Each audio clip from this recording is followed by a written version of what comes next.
So how can we restore wetlands? Here we've got an area of damp hollows. So what can we do in these areas?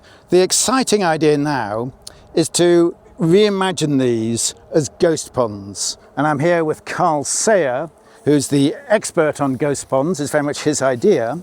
So tell me, Carl, tell me about the history of this site. Well, a great indication is what we've got here. This is a Bronze Age potboiler site. So these are burnt flints. So we're looking at Bronze Age cooking, heating water, living here, existing here. So that first of all tells us we're in an ancient landscape where people were living next to wetlands, exploiting wetlands. So this is an ancient wetland that we have recreated. And how have you recreated it? This was obviously like the rest of the area. It's just a damp hollow before, wasn't it? It was a damp hollow, but what it is a filled-in pond. So there was an ancient pond here that had been levelled over for farming, maybe 50 years ago, maybe a century ago. And what we've done is re-excavated that pond to create to resurrect a magnificent pond again, and that's what we call a ghost pond, a pond that we've resurrected or reimagined, if you like. So what layer did you go down to in order to do that? Well, if you look over the back there and you look down here, you can see a dark layer, and that's the old sediment of the pond. So we dug down perhaps a metre through infill, came to this dark layer, which is seed laden and laden with remains of an old pond. And then we stop there and we expose that layer, because that is where the magic is. That is where you've got an old seed bank which can be exposed and can bring back, well, all the gazillions of different species of plant you can see here in less than 2 years. So it's a miracle. So how old do you think this dark layer is? We can't say at the moment. We're actually doing some work dating sediment cores from here with radiocarbon dating and tephrochronology. We can't say. It could be hundreds of years old, it could be thousands of years old. And so there's lots of mysteries there. There's lots of mysteries about how old the seeds that survive in these ponds can live for, and that's what we're working on at the moment. So you've dug this out to the old shape and then left it. You haven't introduced anything else. So what's growing here now? Well, we've got stoneworts, we've got a glyceria, we've got grasses. So what's the stonewort you got? This is the beautiful Cara hispida, which is a big, bulky, crunchy sort of stonewort. So it's a macroalgae. We've got different aquatic grasses. We've got some all sorts of marsh plants there. That's Gallium palustri. Is Gallium palustri just there? Yeah, that's the marsh bedstraw. We've got fen pondweed there, which is a mega rare species, which has come back. We can see sedges in front of you there. As we walk around, the total of number of species just keeps on climbing, and it climbs fast, you know. I bet you we've walked 10 metres and we've got about 15 different macrophytes. Mm-hmm. Here's the greater yellow cress, which is it covers this pond in beautiful yellow flowers.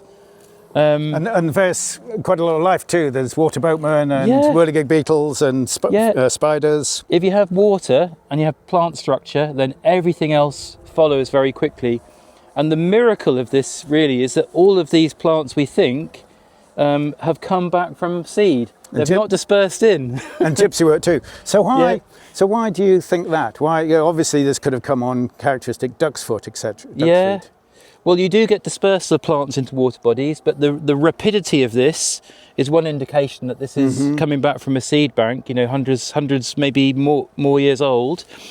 But the key thing is that in tanks, we can do tank experiments with this kind of mud and grow lots of these plants in sealed conditions. So we know that underneath a field, you hit the seed bank, and if you put that in a tank, it will grow, and that's why we've got this rapidity of the response, because we're growing the ancientness of the pond. The pond is regrowing itself, recovering. And as I remember, one of those in that paper, some of those samples were 150 years old.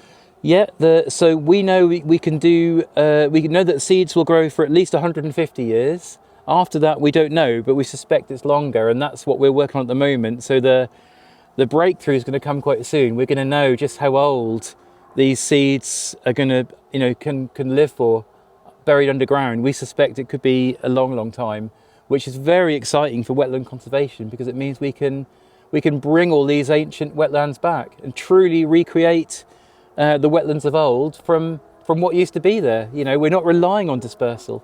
And from what I understand, there are other arguments for reconstructing these habitats where they are beyond the simple seed supply.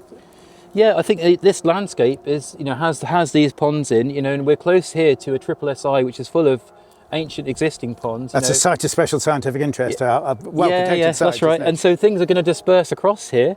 And if we think about species like pool frog and all sorts of other species which like to move around ponds, you know, which might potentially be here one day and are coming back elsewhere, you know, you want networks of ponds. So restoring the ghost ponds around areas of pond nature reserve is a no-brainer, really. It's connectivity. It's all the most logical things to do in conservation.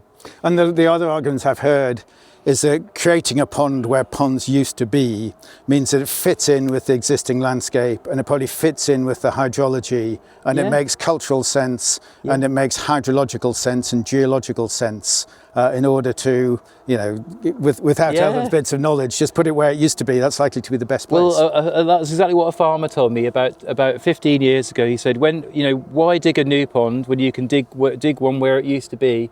Because you're guaranteed to have a pond there. What we didn't know is that you also got this advantage of this ancient store of seeds that can pollinate, that can populate your pond 10 times quicker than if you create a new one.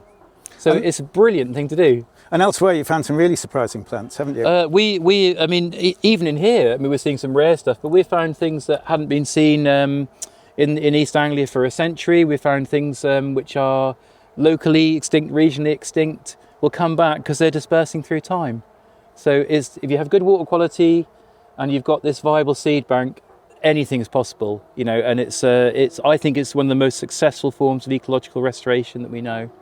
So we say, what's the future going to be like? And what I guess this is saying is we can actually reconstruct the past. It's not artificially reconstructing it, it's actually letting it go. And that seems to be really exciting. Yeah, it's very exciting. So I think we're at the point now, there's lots of landowners keen to do this.